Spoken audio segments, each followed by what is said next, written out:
écriture automatique du 22 septembre 2014. Ici nous parlerons d'une photo interprétée par l'ange du channeling en prenant l'exemple de Crillon. Évidemment, nous ne sommes pas là pour juger ni mettre en cause le travail de Crillon et Lee Carroll, mais pour faire la lumière sur la réception par channeling en général en prenant l'exemple de Crillon. Prenez ce qui résonne en vous et laissez le reste. Ce papillon sur la photo, c'est mon âme qui l'a matérialisé, car on n'a pas eu de vision claire pour l'interprétation. Pas besoin de vision, le symbole est caractéristique. Il veut dire « envole-toi ». Oui, donc d'où le papillon. Et tu peux voler de tes propres ailes dans cette image. C'est mon âme qui m'a envoyé ce papillon sur photo. C'est l'univers. Ou l'unité. Tu l'appelles comme tu veux. Mais l'univers, c'est... L'âme aussi. En fait, c'est la même énergie. Oui, la même. Âme et univers ne font qu'un. En fait, c'est la même chose de dire que c'est mon âme ou c'est l'univers qui envoie ce message. Oui. Je peux dire aussi que c'est toi qui l'envoie. Oui, ou Dieu, ou Allah, ou je ne sais qui. En fait que je dise que mon âme m'aide ou mon ange m'aide, par exemple, il n'y a aucune différence, c'est la même énergie.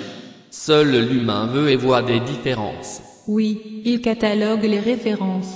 De ton côté, il n'y a aucune différence entre l'âme, l'univers, Dieu, l'ange, etc. Non, il n'y a aucune différence.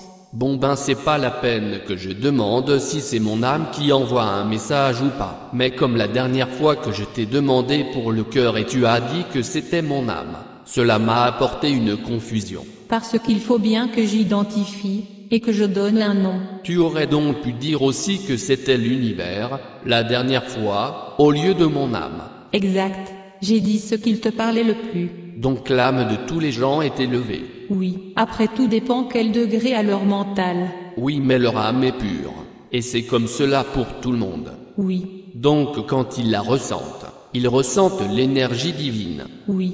C'est le mental, le moi inférieur qui fait croire que l'on est dans une autre réalité. Oui, mais quelqu'un qui est 100% dans le mental même avec une âme élevée, égale un être déprimé ou un ego surdimensionné. Je suis bien d'accord et en ai déjà fait l'expérience. Et même là, je pose trop les questions avec mon mental. Ce n'est pas grave, elle te rejoint toujours. Enfin tu la rejoins toujours. J'ai cette chance. Non, ce n'est pas une chance. C'est le réveil de 2012. Ah bon? Tu veux dire que le 21 décembre 2012, c'était ça? Le voile sur l'âme était levé et beaucoup de gens n'ont pas compris cela. Oui. Donc la date du 21 décembre 2012 symbolisait le retour de l'âme en soi, façon de parler.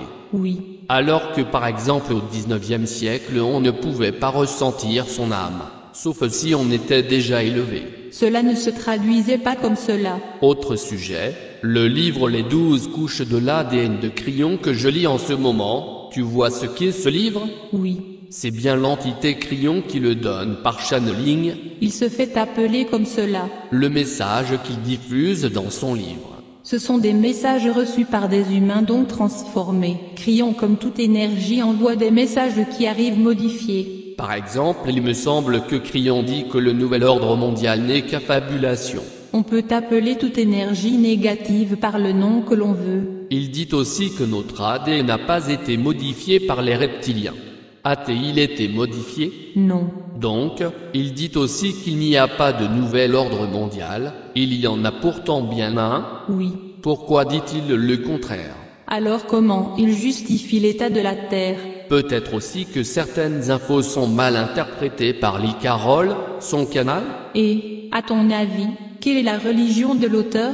Oui, j'y ai pensé aussi, vu qu'il est de religion catholique. Ces infos qu'il reçoit sont soumises à interprétation. Ici, l'auteur manque de discernement. À ton avis, l'auteur parle avec quoi? Je suppose avec sa voix, c'est un canal, peut-être il reçoit les messages par télépathie. Je ne sais pas, moi. Il se confond avec ce qu'il entend, comme beaucoup de Chanel. Il entend des voix ou est-ce par ressenti qu'il reçoit les messages? Peu importe. En fait, il n'arrive pas à discerner ce qui vient de lui et ce qui vient de Crillon. Voilà. Donc ses croyances sont fondues dans les informations données par Crillon. Et sont parfois erronées. Pourquoi Crillon ne reprend-il pas Lee Carroll? Il n'est pas là pour ça, il envoie des messages et n'est pas le responsable de la suite. Pourquoi j'ai été amené à lire ce livre de crayon? Pour que tu aies une réflexion, et pour ne pas tout prendre au pied de la lettre.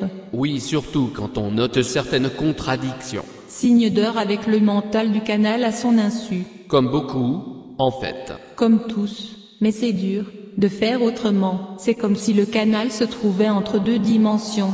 Merci pour ces messages et à bientôt. Lors de la prochaine séance, nous parlerons du Stonehenge et des mégalithes.